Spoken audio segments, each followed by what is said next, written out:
Morning everyone and welcome back to GK today. Start करते हैं आज का सेशन। 15 एंड 16 दिसंबर के करंट अफेयर हम डिस्कस कर रहे हैं। टॉपिक नोट कीजिए।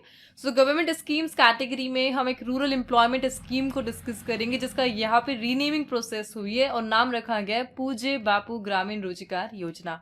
इसके अलावा स्पोर्ट्स अपडेट में कॉमनवेल्थ खो खो चैंपियनशिप 2026 को हम डिस्कस करेंगे एंड सेंटर की अपडेट में एटॉमिक एनर्जी बिल 2025 को हम डिस्कस करेंगे जिसके लिए अप्रूवल यूनियन कैबिनेट ने यहाँ पे फाइनली दे दिया है।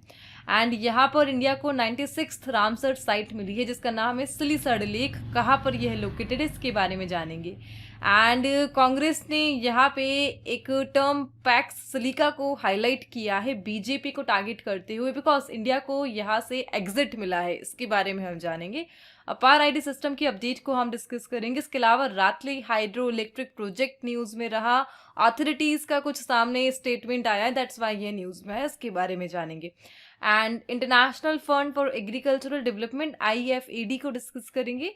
एंड यहाँ पे एक vessel that is diving support craft news में रहा बिकॉज इंडियन नेवी में इसे कमीशन करने की जो प्लानिंग चल रही है, इसका प्रोजेक्ट प्लस किसने इसे बनाया है इसके बारे में हम जानेंगे। The diving support craft. And national makhana board की अपडेट आई है, कहाँ पर यह लोकेटेड है, क्या बजट है, कौन सी स्कीम है, हेडक्वार्टर एंड अदर डिटेल। इसके अलावा यहाँ पे एक हिंदू फेस्टिवल को हम डिस्कस करेंगे जिसका नाम है सिंहस्थ कुंभ मेला एंड हर 12 ईयर्स में इसे सेलिब्रेट किया जाता है। एंड रिसेंटली पर्टिकुलर जो सिटी है या स्टेट है वो इसके सेलिब्रेशन के लिए प्लानिंग कर रहा है एंड दैट्स वाई ये न्यूज़ में आ गया। सो ऑलराइट, स्टार्ट करते हैं आज का सेशन। सो जैसा कि आप सभी को पता है लास्ट डे के रिवीजन के साथ हम एक सेशन को स्टार्ट करते हैं। The first one, the newly reconstituted Delhi Rich Management Board has been given statutory powers under which act? So DRMB को हमने डिस्कस करा था जिसे यहाँ पर सिंगल अथॉरिटी के तौर पर इंट्रोड्यूस किया गया है दिल्ली में इन्वायरमेंट रिलेटेड मैनेजमेंट के लिए, और किस एक्ट के तहत इन्हें यहाँ पे इंट्रोड्यूस किया गया, that is option number C, environment act 1986। इसके अलावा which Indian bureaucrat won 2025 UN champions of the earth award, और इस अवार्ड को यहाँ पे जीता है सुप्रिया साहू ने। एंड UN यंग चैंपियंस को किसने जीता है, and that is Jinali Modi from India. इसके अलावा हमने देखा था new space India limited and it functions under the administrative control of which department. So यह यहाँ पे डिपार्टमेंट ऑफ स्पेस के तहत फंक्शन करता है, इसरो का कमर्शियल आर्म है। एंड संपन्न portal functions under which ministry of communication के तहत ही फंक्शन करता है, इसका आंसर है ऑप्शन नंबर सी। तो स्वास्थ्य पोर्टल को हमने डिस्कस करा और कौन से सेंट्रल सेक्टर स्कीम का यह पार्ट है, that is option number B, tribal research information education communication and events का यह पार्ट है द स्वास्थ्य पोर्टल। एंड इसके अलावा हमने देखा था updates of the Chandrayaan 3 lander payload, जिसे रिसेंटली जो मून है उसके साउथ पोल पर प्लाज्मा एनवायरमेंट की जो एक्टिविटी है उसे रिकॉर्ड किया था, उसके लिए जो भी रिसर्च यहाँ पे हुआ and that is option number A, RAMBHALP। and also 23 August is the national space day, like flow में मैंने 21 अगस्त मेंशन कर दिया था बट इट इज 23 अगस्त, जैसे कि आपने मुझे कमेंट बॉक्स में करेक्ट किया। And who is the author of the book the art of doing nothing right, released in December 2025, और इस बुक के यहाँ पर जो author that is option number D, Ajit Navraj Hans. And India launched its first hydrogen powered water taxi in which city. So हमें first water taxi यहाँ पे मिली और इसे लॉन्च किया गया ऑप्शन नंबर डी, वाराणसी में। इसके अलावा UHC डे को हमने डिस्कस करा, किस डे को यह सेलिब्रेट किया जाता है, that is 12 December. And Dinesh Khatak who recently receive the केंद्रीय गृह मंत्री दक्षता पदक, और किस फोर्स के ऑफिसर है ये है, सो UPSC के थ्रू इन्हें यहाँ पे जो पोस्ट मिली थी, और मेजर CAPF द CRPF का यह पार्ट है, Central Reserve Police Force। And which state has been declared as the ginger capital of India by the NITI Aayog. So NITI Aayog ने जिंजर कैपिटल यहाँ पे अनाउंस करा है ऑप्शन नंबर ए, मिजोरम को। ऑलराइट, स्टार्ट करते हैं and please note all this questions. ये सब डेली 20 MCQ सीरीज का पार्ट है जो आपको जीके टुडे के एंड्रॉइड एप्लीकेशन पर मिल जाएंगे। The first question, which rural employment scheme has been renamed as पूज्य बापू ग्रामीण रोजगार योजना। सो यहाँ पर एक रूरल एम्प्लॉयमेंट स्कीम है जिसे 2005 में लॉन्च किया गया था। ना इसका नाम यहाँ पे चेंज कर दिया गया और रखा गया है पूज्य बापू ग्रामीण रोजगार योजना, और यह स्कीम है option number B, MG NREGA, full form है Mahatma Gandhi national rural employment scheme. So यह तो इसकी नई अपडेट आ गई है, लॉन्चिंग ईयर 2005 है, ये हमने डिस्कस कर ही लिया है। प्लस इस स्कीम के तहत जो गारंटेड एम्प्लॉयमेंट रोजगार दिया जा रहा था वो 100 डेज तक दिया जा रहा था, बट नाउ इसे 125 डेज तक एक्सटेंड बढ़ा दिया गया है एज पर दी अपडेट। इसके अलावा जो मिनिमम डेली वेज रहेगा वो 240 रुपीज रहेगा इस स्कीम के लिए। पीवाईक्यू में जो एमजी नरेगा से क्वेश्चन पूछे गए, फर्स्ट ऑफ ऑल कब इसे लॉन्च किया गया, 2005 में। एमजी नरेगा किस कम्युनिटी को टारगेट करता है, सो प्लीज नोट कीजिए यहाँ पे रूरल एरियाज में जो अडल्ट है उनके रोजगार के लिए, एम्प्लॉयमेंट के लिए इस स्कीम को यहाँ पे प्लान किया गया है। इसके अलावा यहाँ पर एमजी नरेगा का एक सेक्शन एग्जाम में पूछा गया था जिसके तहत जो बेरोजगारी भत्ता है, अलाउंस, उसका जो जिक्र है वो किया गया है। सो प्लीज नोट कीजिए यहाँ पर एमजी नरेगा का सेक्शन 7 है जो यहाँ पे बेरोजगारी भत्ता, अनएम्प्लॉयमेंट जो अलाउंस है, इसके लिए जो रूल्स है वो बनाता है। ओवरऑल नाउ आपको ध्यान रखना है इसका minimum wage plus 125 working days यहाँ पे गारंटी के फॉर्म में दिए जाएंगे। और वर्ल्ड में पहली बार एमजी नरेगा का जो कंसेप्ट है वो किस देश ने यहाँ पे दिया था, सो प्लीज नोट कीजिए यूनाइटेड स्टेट ये पहली कंट्री है जिसने एम्प्लॉयमेंट गारंटी स्कीम को यहाँ पे इंट्रोड्यूस किया था, और उसी से इंस्पायर होकर हमने एमजी नरेगा को इंडिया में स्टार्ट करा। ठीक है, ओवरऑल एमजी नरेगा का full form last Mahatma Gandhi national rural employment scheme, जिसका नाम पूज्य बापू ग्रामीण रोजगार योजना यहाँ पर हो चुका है। आगे बढ़ेंगे हम, यहाँ पे यूनियन कैबिनेट के कुछ अदर अपडेट्स और अप्रूवल को हम डिस्कस करेंगे जिसे हाल ही फिलहाल में हमने करंट अफेयर्स में देखा था। Just like so tax ramp scheme आया था that was recently approved by government is related to which sector? So textile sector से यहाँ पर यह related है। Recently, what is the name of the scheme approved by the Union Cabinet in November 2025 to promote rare earth magnet manufacturing in India? और यहाँ पर scheme to promote manufacturing of sintered rare earth permanent magnet के लिए जो approval है वो union cabinet ने दिया। इन्हें इलेक्ट्रिक व्हीकल्स में यूज किया जाता है। इसके अलावा गिग वर्कर्स एक्ट 2025 के लिए यहाँ पर जो ड्राफ्ट है उसे अप्रूव करने वाला राज्य कौन सा बना है, दैट राज्य is Telangana. And which state government has approved the Dev Bhoomi Parivar Yojana for all resident families in November? इसके लिए अप्रूवल उत्तराखंड से यहाँ पे आया है। And which payment bank became the first to receive RBI's in principle approval to convert into small finance bank? और Fino payment bank ये बन चुका है ऐसा जिसे SFB में यहाँ पे कन्वर्ट किया जा रहा है और एक टाइप का पेमेंट बैंक रहा ही है।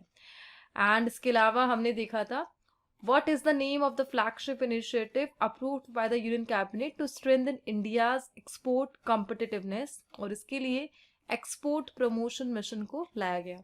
And what is the name of the scheme approved by the Union Cabinet in November जो 100% क्रेडिट गारंटी कवरेज यहाँ पे दे रहा है एक्सपोर्टर्स के लिए? That is also important, credit guarantee scheme for exporters. आगे बढ़ते, रिवीजन हमारा यहाँ पे हो चुका है। Now the next question. So sports update में हम देख रहे हैं which country is the host of Commonwealth kho kho championship 2026? So Commonwealth kho kho championship को यहाँ पे कौन सी कंट्री होस्ट करती नजर आएगी? And that is India. India इसे होस्ट करेगा 2026 में। Over 24 countries first Commonwealth kho kho championship में पार्टिसिपेट करेगी जो कि नेक्स्ट ईयर 9 से 14 मार्च के मिड में होगा। And the kho kho federation of India को यहाँ पे जो होस्टिंग राइट दिए गए हैं, प्लस जो वेन्यू है किस स्टेडियम में इसे होस्ट किया जाएगा उसकी प्लानिंग अभी चल रही है। ओवरऑल ये जो इवेंट है 16 मैन एंड 16 विमेन टीम्स को यहाँ पे फीचर करेगा और पैटर्न कुछ इसी प्रकार रहेगा जैसा हमने न्यू दिल्ली जनवरी में the first kho kho world cup को यहाँ पे होस्ट किया था और जीता भी था। That's all. सो कॉमनवेल्थ की अपडेट को हमने यहाँ पे डिस्कस किया। आगे बढ़ेंगे, कुछ other sports related current affairs को रिवीजन करेंगे, रिवाइज करेंगे। The first one, which Indian city is the host of village in king cup Asia Oceania group 1 tennis tournament? और इसे यहाँ पे पुणे होस्ट करता नजर आएगा। The 2026 Asian youth archery championship, और कौन सी कंट्री इसे होस्ट करेगी? UAE से यहाँ पे होस्ट करेगा। Which country made history by becoming the second smallest country to qualify for the FIFA World Cup after Iceland? और ये बना है केप वर्दी. And the Tendulkar Anderson Trophy Test Series that was recently seen in news. और किन countries से यह associated है? इंडिया, इंग्लैंड से यह एसोसिएटेड है. And which Indian city is the host of badminton world championship 2026 और इसे न्यू दिल्ली होस्ट करता नजर आएगा. World archery youth championship 2025 and Canada इसका होस्ट रहा था. And 2025 Wimbledon tennis championship women single title यहाँ पे किसने जीता? दैट इज इगा स्विएटेक, जो कि पोलैंड से यहाँ पर रिलेट करती है. चलिए आगे बढ़ते. स्पोर्ट्स अपडेट एंड रिवीजन हमारा यहाँ पे हो चुका है. The next one, what is the official name of the Atomic Energy Bill 2025 approved by the Union Cabinet in December 2025? So Atomic Energy Bill के लिए अप्रूवल मिला है यूनियन कैबिनेट से. और ऑफिशियल नेम क्या है उस बिल का? सो नोट कीजिए, बिल का ऑफिशियल नेम है शांति. और शांति का फुल फॉर्म क्या है? Sustainable harnessing and advancement of nuclear energy for transforming India. यह तो इसका फुल फॉर्म है. शांति हो गया इसका निकनेम. सो यहाँ पे एटॉमिक एनर्जी बिल 2025 के तहत इंडिया में एटॉमिक सेक्टर में जो मोनोपोली बनी हुई थी किसकी? डिपार्टमेंट ऑफ एटॉमिक एनर्जी, उसे एंड किया गया है. नाउ इंडिया के एटॉमिक सेक्टर को बूस्ट करने के लिए जो प्राइवेट सेक्टर है वो भी यहाँ पे पार्टिसिपेट करेगा atomic minerals and nuclear operation को ग्रोथ करवाने में. ओवरऑल ये सब यहाँ पर एक एक्ट के थ्रू अलाइन करता है, that is atomic energy act 1962. So that's the update. यहाँ पे शांति को लाया गया है इंडिया के एटॉमिक सेक्टर के लिए and that is the atomic energy bill. Now private sector भी यहाँ पे पार्टिसिपेट करेगा इंडिया के एटॉमिक सेक्टर में. ओवरऑल यहाँ पे हम डिस्कस करेंगे डिपार्टमेंट ऑफ एटॉमिक एनर्जी, जो इस क्वेश्चन का हाईलाइट है बिकॉज इनकी मोनोपोली को यहाँ पे ख़त्म किया गया है. सो प्लीज़ नोट कीजिए, डिपार्टमेंट ऑफ एटॉमिक एनर्जी इसे यहाँ पे 1954 में फाउंड किया जाता है. यहाँ पर जो फर्स्ट सेक्रेटरी बने थे वह कौन थे? डॉक्टर होमी भाभा. इनका नाम ध्यान रखेंगे. डिपार्टमेंट ऑफ एटॉमिक एनर्जी के फर्स्ट सेक्रेटरी है ये. प्लस हमारे जो न्यूक्लियर सेक्टर है, न्यूक्लियर प्लांट है, उसके लिए जो फादर है वह भी डॉक्टर होमी भाभा को ही कंसिडर किया जाता है. इसके अलावा इन्हीं के नाम पर भाभा एटॉमिक रिसर्च सेंटर है जो आपको कहाँ पर मिलेगा? मुंबई में मिलेगा. That's all. आगे बढ़ते हैं. And the next question, Talisar Lake, which has been recently declared as a Ramsar site, is located in which state? So यहाँ पे इंडिया को 96 रामसर साइट मिला है जिसका नाम है सिलीसर लेक. और किस राज्य में यह लोकेटेड है? सो राजस्थान में यह लोकेटेड है, एग्जैक्टली अलवर डिस्ट्रिक्ट में. और इंडिया का 96 रामसर साइट यह बन चुका है. अपनी रिच बायोडाइवर्सिटी और बर्ड वॉचर्स के प्रेजेंस के कारण ये काफ़ी फेमस है. सरिस्का टाइगर रिजर्व के नियर बाय लोकेटेड है. सो ध्यान रख लीजिएगा, सलीसर लेक किस टाइगर रिजर्व से अपना जो एटमॉस्फेयर है वो शेयर करता है? सरिस्का टाइगर रिजर्व से. ओवरऑल 1845 में तो इसे बनाया गया है. अलवर में ड्रिंकिंग वाटर सप्लाई करना यह इसका मेन टारगेट था. प्लस एक हिस्टोरिक प्लेस है बर्ड वॉचर्स के लिए and biodiversity and water management को यहाँ पे प्रिजर्व करने के लिए इसको यहाँ पे प्लान किया गया था. सिलीसर लेक फ्रॉम राजस्थान और डिस्ट्रिक्ट है अलवर. आगे बढ़ेंगे. रामसर कन्वेंशन तो आप सभी को याद ही है, 1971 में यह हुआ था ईरान के एक शहर में. और तब से रामसर जो स्टेटस है यहाँ पे दिया जा रहा है. नाउ इंडिया को टोटल 96 यहाँ पे वेटलैंड मिल चुके हैं जिन्हें रामसर साइट का जो स्टेटस है यहाँ पे दिया जा चुका है. आगे बढ़ते कुछ अदर क्वेश्चंस को हम यहाँ पे रिवाइज कर रहे हैं जो रिलेटेड है द वर्ड रामसर से. So Gogabil lake which has recently been designated as a Ramsar site is located in which state of India? Bihar में यह लोकेटेड है. Gokul Jalashay and Udaipur Jheel which were recently designated as Ramsar site किस state में है? बिहार में है. यह भी तीनों का नाम ध्यान रख लेना, अभी न्यूली ऐड हुए हैं यह रामसर स्टेटस में. And which city in Rajasthan was conferred the prestigious Wetland City accreditation by Ramsar Convention 2025? Udaipur है यह. प्लस इंदौर को भी सेम स्टेटस यहाँ पे दिया गया. रामसर कॉप 15 जिम्बाब्वे में हुआ और रेजोल्यूशन जो अपनाया गया उसका नाम क्या है? Promoting sustainable lifestyle for the wise use of wetland. COP 15 को यहाँ पे किस कंट्री ने होस्ट करा? रामसर के लिए जिम्बाब्वे ने. And who has become the first Indian to be honored with the Ramsar Award? For wetland wise use, और ये है जय श्री वेंकटेशन। इनका नाम ध्यान रखना है, फर्स्ट इंडियन है ये है, because the ministry of environment, forest and climate change organise the world wetland day, और इसे उत्तर प्रदेश के पार्वती अर्गा में सेलिब्रेट किया गया था। एंड वेटलैंड डे कब ऑब्जर्व किया जाता है, दैट इज 2 February। चलिए आगे बढ़ते थे नेक्स्ट क्वेश्चन। सो पैक्स सिलिका वर्ड को हम डिस्कस कर रहे हैं, एंड यूनाइटेड स्टेट का यह इनिशिएटिव था, एंड इंडिया को यहाँ से एक्सक्लूड बाहर किया जा चुका है। So Pax Silica is an initiative of which country, United State of America का यह इनिशिएटिव था। सो इंडिया अब इसका पार्ट नहीं है, और पैक्स सिलिका को यहाँ पे जो बीजेपी है उनके अगेंस्ट में कांग्रेस ने हाईलाइट करा है कि किस प्रकार इंडिया पैक्स सिलिका से बाहर हो चुका है, और हमारे जो रिलेशन है वो यूएसए के साथ किस प्रकार खराब होते जा रहे हैं, उसी के लिए पैक्स सिलिका को यहाँ पे हाईलाइट किया गया। ओवरऑल पैक्स सिलिका के थ्रू यूएस एक सिक्योर और इनोवेटिव सिलिकॉन सप्लाई चेन को क्रिएट कर रहा था। इसके जो मेंबर कंट्रीज है बस उनका नाम आप ध्यान रख लीजिए, कौन कौन सिलिका जो पैक्स है इसके मेंबर कंट्रीज है, जो कि इंडिया नहीं है। जापान इसका एक मेंबर है, साउथ कोरिया इसका एक मेंबर है, सिंगापुर इसका मेंबर है, नीदरलैंड इसका मेंबर है, यूके मेंबर है, इजराइल मेंबर है इसके लिए, एंड यूएई एंड ऑस्ट्रेलिया। सो ये सारी वह कंट्रीज है जो यूएस इनिशिएटिव पैक्स सिलिका के मेंबर है, बट इंडिया अब इसका मेंबर नहीं रहा। आगे बढ़ते कुछ इंटरनेशनल करंट अफेयर्स से रिलेटेड क्वेश्चंस का जो रिवीजन है हम यहाँ पे करेंगे इस क्वेश्चन के साथ।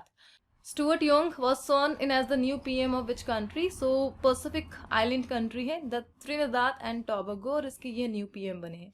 Cambridge dictionary word of the year 2025 कौन सा, दैट इज पैरा सोशल। इसके अलावा हमने डिस्कस करा था leadership group for industry transition, lead IT, इसे हमने स्वीडन के साथ लॉन्च किया है। India recently joined which global network to strengthen oversight of artificial intelligence in healthcare, and that initiative is Health AI Global Regulatory Network। Maputo protocol यह African union से associated है, and which country has been officially designated by US as a major non NATO ally November, और ये Saudi Arabia है। Which institute has recently discover the potential, और यहाँ पर एक ड्रग मेंशन है जिसके तहत एंडीज डिजीज का जो ट्रीटमेंट है वो किया जाएगा, एंड ड्रग का नाम है पेप्टिडोमिमेटिक ड्रग, और यहाँ पे IASST institute the Indian association for the cultivation of science, और उन्होंने इस ड्रग की डिस्कवरी करी है एंडीज डिजीज के ट्रीटमेंट के लिए, जो कि न्यूरो डिजेनरेटिव से रिलेटेड है। चलिए आगे बढ़ते द नेक्स्ट क्वेश्चन हियर। सो यहाँ पे अपार ID सिस्टम को हम डिस्कस करें। अपार ID किस मिशन का यह पार्ट है, the one nation one student ID के थ्रू यहाँ पे इंडिया ने अनाउंस करा था द अपार ID सिस्टम, और किस मिनिस्ट्री ने इसे ऑफिशियली इंट्रोड्यूस करा, मिनिस्ट्री ऑफ एजुकेशन का यह इनिशिएटिव रहा था। So recently Orissa high court ने यहाँ पे जो एजुकेशन अथॉरिटीज है इन्हें इंस्ट्रक्शन दिए हैं कि अपार ID के लिए जो कंसर्न फॉर्म है उसे रिवाइज किया जा सके। एग्जैक्टली पेरेंट्स एंड स्टूडेंट्स के लिए जो मैंडेटरी कंडीशन यहाँ पे रखी गई थी अपार ID में एनरोल होने के लिए, उसे यहाँ पे थोड़ा रिलैक्स फॉर्म में लाया गया है, और पेरेंट्स एंड स्टूडेंट्स की इच्छा पर जो रजिस्ट्रेशन है उसे यहाँ पे किया जाएगा as per the Orissa high court order, and that's why education authorities को यहाँ पे इंस्ट्रक्शन मिले हैं गाइडलाइंस को चेंज करने के लिए और क्लियर करने के लिए कि स्टूडेंट्स अपनी इच्छा से, पेरेंट्स अपनी इच्छा से अपार ID की जो कंडीशन है उसे से ऑप्ट आउट हो सकते हैं। ओवरऑल अपार ID one nation one student ID का पार्ट है, प्लस नेशनल एजुकेशन पॉलिसी 2020 के साथ यह अलाइन करता है। सो नेशनल एजुकेशन पॉलिसी 2020 में से लॉन्च किया गया था, जिसके तहत एक स्टूडेंट की जो स्कूल लाइफ है वो 15 ईयर्स यहाँ पे होगी। 15 ईयर्स का कंसेप्ट आप ध्यान रखना यहाँ पे। चलिए आगे बढ़ते the next one. The Ratle hydroelectric project is being constructed on which river. सो इसे यहाँ पे चिनाब रिवर पर बनाया जा रहा है, जम्मू कश्मीर में चिनाब रिवर पर 850 मेगावाट का रन ऑफ द रिवर है, किश्तवाड़ डिस्ट्रिक्ट में इसे एग्जैक्टली डेवलप किया जा रहा है। सो रिसेंटली यहाँ पे अथॉरिटी जो इस प्रोजेक्ट के लिए कंस्ट्रक्टर है the mega engineering and infrastructure limited, so इन लोगों ने यहाँ पे अपना स्टेटमेंट दिया है कि गवर्नमेंट एंड जो भी अदर स्टेट अथॉरिटीज़ है वो MEIL के काम में जो भी प्रॉब्लम्स आ रही है उसे सॉल्व करे, अदरवाइज MEIL इस प्रोजेक्ट से ऑप्ट आउट हो जाएगा, इस प्रोजेक्ट पर काम नहीं करेगा। जो भी पॉलिटिकल सिचुएशन यहाँ पे क्रिएट हो रही है, लोकल थ्रेट मिल रहे हैं इस प्रोजेक्ट के डेवलपमेंट के लिए, एंड दैट्स वाई यहाँ पर MEIL ने गवर्नमेंट से रिक्वेस्ट करी है इन सबको क्लियर करने के लिए, दैट्स वाई ये न्यूज़ में आया। सो ध्यान रखना, इसकी कैपेसिटी 850 मेगावाट है एंड 3137 गीगावाट आवर एनुअली यह जो पावर है प्रोड्यूस करेगा। चलिए आगे बढ़ते, कुछ अदर जो हाइड्रो इलेक्ट्रिक प्रोजेक्ट से उससे रिलेटेड क्वेश्चंस का रिवीजन हम यहाँ पे करेंगे। इटालियन ये है कहाँ पर है, अरुणाचल प्रदेश में। कवार यह है कहाँ पर है, जम्मू कश्मीर में। Loktak hydro electric project Manipur में है। सुनी dam hydro electric project Sutlej river पर है। सुबनसिरी अरुणाचल प्रदेश और असम के बॉर्डर पर है। नेइंग हाइड्रो इलेक्ट्रिक ये अरुणाचल प्रदेश में। किरू कहाँ पर है, जम्मू कश्मीर में। द नेक्स्ट वन IFAD को हम डिस्कस कर रहे। The international fund for agricultural development is an international financial institution and specialised agency of which organisation. So please note कीजिए, UN की स्पेशलाइज्ड एजेंसी है IFAD। एंड रिसेंटली इंडिया ने अपना जो रूरल डेवलपमेंट अचीवमेंट है उसे शोकेस किया IFAD conference में जो चल रहा था रोम में, एंड दैट्स वाई ये आ गया न्यूज़ में। सो इंडिया के जो भी एफर्ट्स है रूरल पॉवर्टी और रूरल इकोनॉमिक्स को बूस्ट करने के लिए, रूरल पॉवर्टी को एलिमिनेट करने के लिए, उन सभी को इस कॉन्फ्रेंस में हाईलाइट किया गया। ओवरऑल IFAD एक न्यू एजेंसी UN की, यह न्यूज़ में आई है।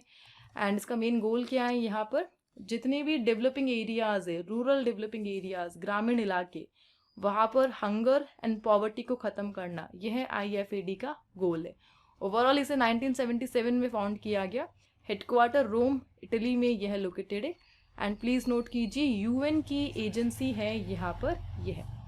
The next one, what is the name of the first indigenously designed and constructed diving support craft of the Indian navy. So Indian navy का स्वदेशी रूप से डिजाइन और निर्मित डाइविंग सपोर्ट क्राफ्ट का नाम क्या है, and that is DSC A20, जिसे इंडियन नेवी में सून कमीशन कर दिया जाएगा। सो यहाँ पर डाइविंग सपोर्ट क्राफ्ट के लिए एक प्रोजेक्ट है जो एग्जैक्टली किसे दिया गया है, TRSL को दिया गया है। TRSL कौन है, इनका नाम ध्यान रखिए, Titagarh rail system limited. So ministry of defence ने यहाँ पे तीतागढ़ रेल सिस्टम लिमिटेड को 5 DSC बनाने का प्रोजेक्ट दिया था, जिसमें से थर्ड जो DSC है जिसका नाम है DSC A20, ये इंडियन नेवी में कमीशन होने वाली है, एंड दैट्स वाई यह न्यूज़ में आया। Titagarh rail system limited Kolkata यह बेस्ड है। एंड DSC प्लीज नोट कीजिए, ये एक टाइप का रेस्क्यू वेसल है।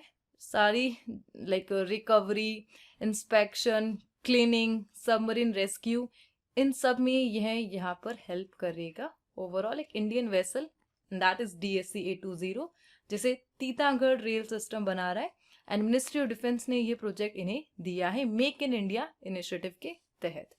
The next one, where is the headquarter of National Makhana Board located? So National Makhana Board का headquarter हम डिस्कस कर रहे, कहाँ पर यह लोकेटेड है, बिहार में यह लोकेटेड है। इसके लिए जो फर्स्ट मीटिंग है ऑफिशियली वो यहाँ पे हुई, नेशनल मखाना बोर्ड मीटिंग, जहाँ पर इस प्रेस्टिजियस प्रोजेक्ट का जो डिस्कशन है किया गया। टोटल जो बजट है 476.03 करोड़ है, एंड 2025 के बजट में ही इसे यहाँ पे इंट्रोड्यूस किया गया था, जैसा कि आप सभी को पता है। सो पूर्णिया बिहार में नेशनल मखाना बोर्ड इसको बनाया गया है, और इंडिया का जो मखाना प्रोडक्शन है उसे बूस्ट करना यहाँ पर इसका गोल है। अच्छा, मखाना सीड्स बेसिकली किस प्लांट से यहाँ पे प्रोड्यूस होते हैं ये आप बता दीजिए, हमने पहले भी डिस्कस किया था। ओवरऑल मखाना का साइंटिफिक नेम क्या है यहाँ पर। The next question, the Simhastha Kumbh Mela is a major Hindu festival held every 12 years in which state. So please note कीजिए, मध्य प्रदेश में हर 12 साल में सेलिब्रेट होने वाला यह फेस्टिवल है, एंड रिसेंटली 2028 के लिए प्लानिंग चल रही है उज्जैन में इको फ्रेंडली वे में इसे सेलिब्रेट करना है। प्लस मध्य प्रदेश का यहाँ पर गोल है इको फ्रेंडली सेलिब्रेशन के साथ कार्बन क्रेडिट पॉइंट गेन करना। And Hindu festival the Simhastha Kumbh Mela, and that's Y यह न्यूज़ में आ गया, हर 12 साल में यहाँ पर यह सेलिब्रेट होता है। एंड इसकी इम्पोर्टेंस इसीलिए भी है बिकॉज यह अलाइन करता है जब जुपिटर यहाँ पर लियो कॉन्स्टलेशन में एंटर करता है, तब इस फेस्टिवल का जो मुहूर्त है, जो डे है, वो यहाँ पे ऑब्जर्व होता है, जो कि 2028 में उज्जैन में हमें देखने को मिलेगा। ओवरऑल यहाँ पे ध्यान रख लीजिएगा, सिंहस्थ कुंभ जो मेला है किस राज्य से रिलेटेड है, मध्य प्रदेश से यह रिलेटेड है। सो आज इस सेशन को हम यहाँ पे एंड करेंगे। आज के जो क्विज के क्वेश्चन है आप सभी के लिए वो आर्ट कल्चर से रिलेटेड है, जिसके आंसर आपको कमेंट बॉक्स में प्रोवाइड करने हैं। एंड हम मिलते हैं नेक्स्ट सेशन के साथ। Till then please to revision and take care. Session अच्छा लगा तो देन प्लीज आप इसे शेयर कर दीजिए and do not forget to and please do not forget to like and subscribe the channel. Thank you for watching. मिलते हैं next class के साथ।